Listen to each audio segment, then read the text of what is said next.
What's up, y'all? So today I'm coming at y'all with a story time. Now, I always try to do story times for y'all, but I never upload them. I don't know why.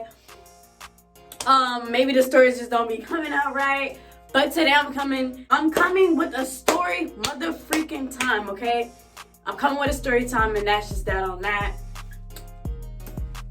I don't care no more. So this is the story when this nigga tried to expose me. He tried to expose me in front of a group of people. This was the most embarrassing time of my life. Like, when I tell y'all this was the most embarrassing moment of my life, this was the most embarrassing time of my life. Like, literally, this is embarrassing. So let's get into the story. So this was the summer. This was the summer before I moved to Florida. I'm in Florida now currently. I am from up north, Jersey, whatever you want to call it. I was born in New York, was living in Jersey for most of my teenage years, whatever. And it was the summer before I moved to Florida. So at the time I was going through a lot. I wasn't living with my mom. I was in college at the time, and I was going through a lot. And I was staying with my good friend. I'm gonna call my good friend Porto. I don't know what Porto means. It's not a specific name. It's just to give a name, so I don't throw people names out there. But that's my friend. That's my best friend. And yeah, so Porto. So I was staying over Porto's house for the entire summer, right? Cool. He usually has a lot of friends coming over his house, like all the time, especially during the summer, because that's when all of his other friends come back from college and stuff like that. And you know, they come to his house. Like, his house is like the trap house. His house, not literally the trap house, but his house is like the place to be. Like, everybody got that friend. They got that one friend. They got a house that's that place to be. And his house was the place to be. So we was there because that was the place to be. So, yeah.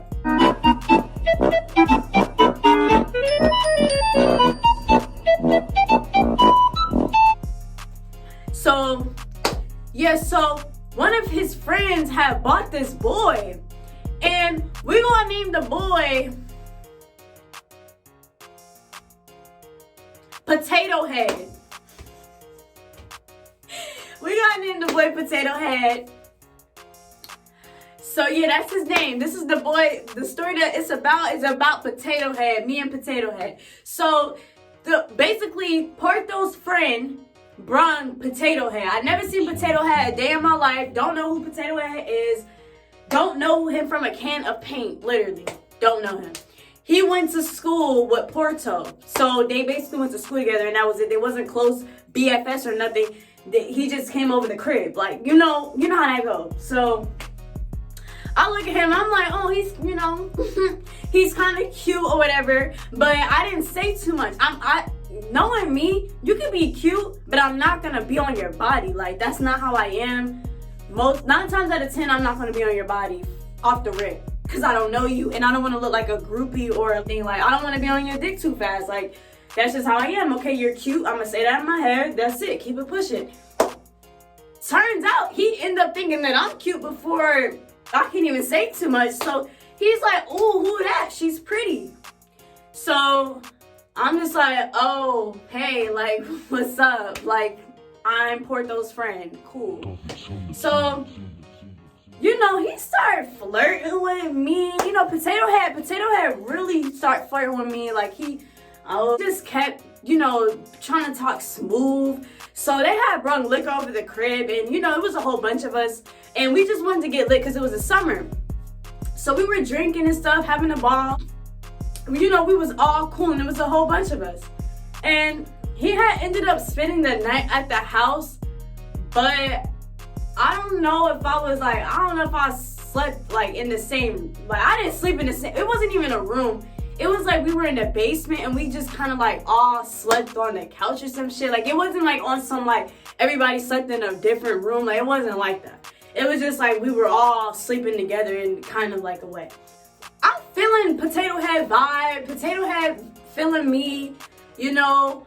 I don't know, like, I don't know, we exchanged numbers, we flirting a lot, it seemed like, you know, we getting along, but honestly, I wasn't taking Potato Head serious. Like, come on now, I have 2 brothers, I know the game, you can't just catch feelings like that damn fast, come on. So I was just on some chill shit, like we were texting, not really texting because we seen each other almost every day that summer because we were around each other a lot. So we wasn't like texting, like we exchanged numbers just in case we need to get in contact with each other. But we was hanging out like every day because we were all hanging out as a group at, I almost said the name. We were hanging out as a group at Porto's house. So I was gonna see Potato Head regardless, so we didn't really text like that. So, me and Potato Head, we go into we all, remember, we're all as a group. This is not just me and Potato Head messing around and we're by ourselves all the time. No, we're in a group. So everybody's with us, everybody's hanging with us. We go to the beach, Potato Head's with me. I'm with Porto. We're all together. We're just all together. But everybody got their little boo that they want to rock with. And me and Potato Head, I guess we were that. Whenever me and Potato Head was in the same room, it was just, you know, we were flirting with each other. We were kind of messing around. You know how it go. So, you know, I started to notice that Potato Head was giving 5th grade. He was very much giving childish, very much attention seeker, very much never had freedom when I was a kid and I want to go all crazy now. He was just giving childish. Like, that's really what he was giving. We were 18 at the time. So I feel like it was no need for anybody to be that damn childish, honestly. Like, seriously, no funny. Like, I feel like he was just really childish as hell. Like, he was just on a whole nother level of childish. Like, we were still in middle school or some shit. So, honestly, like, I started peeping game. And I was just, like, kind of, like, distancing myself. Because I was just like, you're just weird now. Like, I don't know. Like, I don't know if I'm the only one that's like that. Like, I can like you. Not even like you, like I could start feeling you and then you could do something and I'm just like, no, like I can't do it no more, like you're cut. That's really how I be coming. So I'm just like, he was really blowing mine. He kept getting on my nerves. He kept doing the most for my attention. Every time when I would go to my best friend's house, he, like my female best friend, he will always be texting me, telling me to come over. And he was just getting too clingy and annoying and doing the most. And I was just like, yo, you're annoying. Like, real shit. Like, real shit.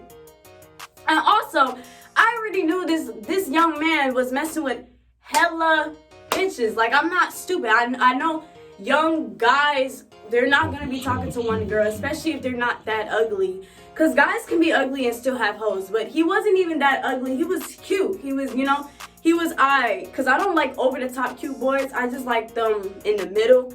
So, you know, like he was cute, but he wasn't too cute and he wasn't ugly. So I already know he had hoes, and plus he could like dress a little bit, and he was in college. Like, come on, you think I'm dumb? Like, come on.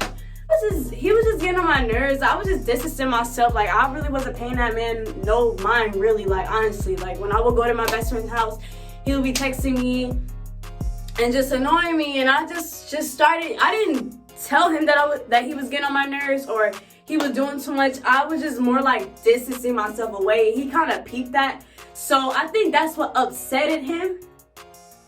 And this is where it went bang. So this was the night.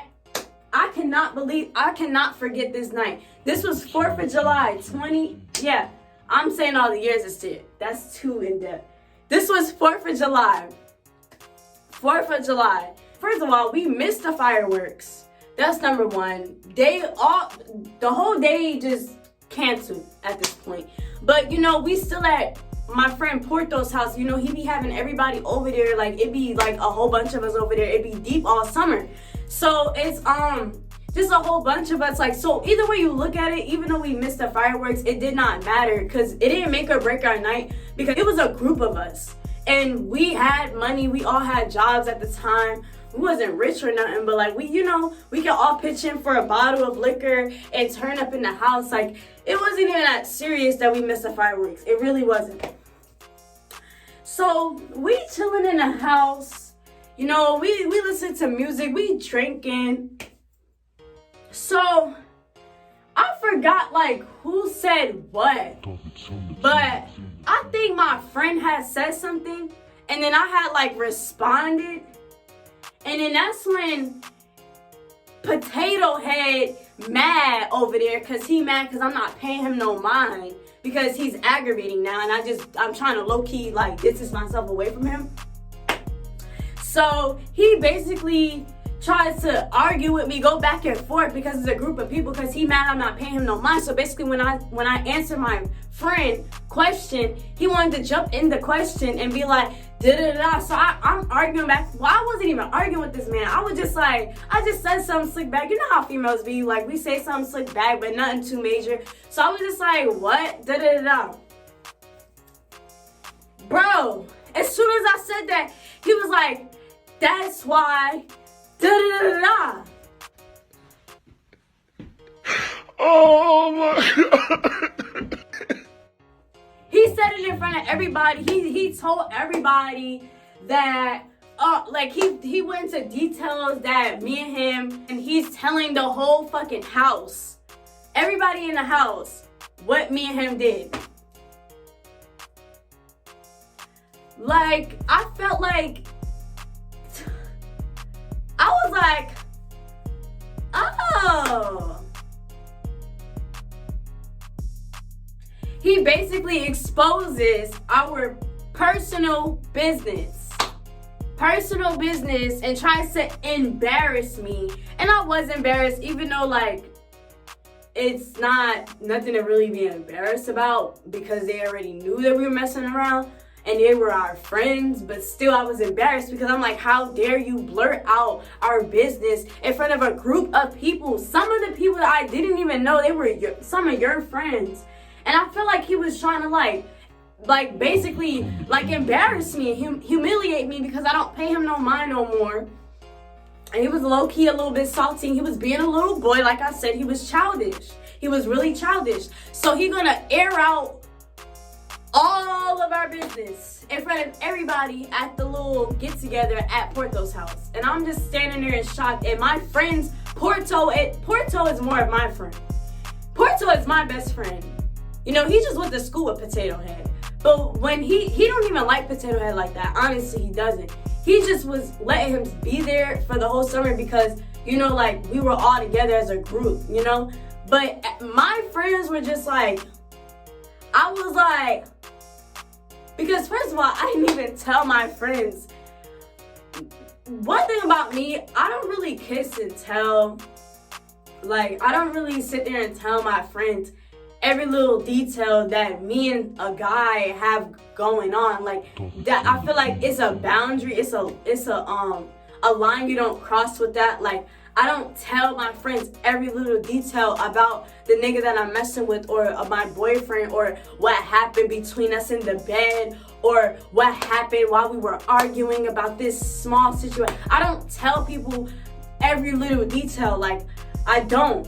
Like, I would tell you, like, I would tell my friends the majority of a detail, but I won't tell them every little detail, because that's just too much information. Like, that's just, you know. And then plus, I feel like I'm grown. I don't have to tell nobody shit. I don't have to tell nobody what I do. I don't have to tell nobody who I mess with. So I was just really shocked that he sat there and told people that I didn't even know like that we were messing around. Because honestly, it was just on some low-key shit. Whenever you have some type of connection with somebody, you're not supposed to air nothing out, bro. And like in front of them, at least. Like, you can tell your friends, but why would you air me out in front of a group of people? I felt like that was really disrespectful, and I would never have done that to you. We cool now. He have apologized to me like a year after that. Yes, it took him a year to apologize, but I do respect the fact that he did apologize. He apologized in private, and I felt like I needed a public apology, but it didn't really have to be in public, because it wasn't like he exposed me on the internet. He just exposed me amongst the house of people that we were friends with. So that's cool. I'm over the situation. I'm past it, way past it. That was like heckin' long ago. And I just thought that this was just a cool story time to just tell y'all, because it's funny and I actually forgot about it. So I was like, this is something, you know, cool and quick to tell. Thank you guys so much for tuning to my video. I'm gonna try to be more consistent with the videos because I really do like YouTube and I see myself in this little hobby. So I'm gonna start uploading more and see where it takes me. But if I don't like, you know, don't take my word for it. I'll try to be consistent. I promise. So, hope you guys have a great night and bye.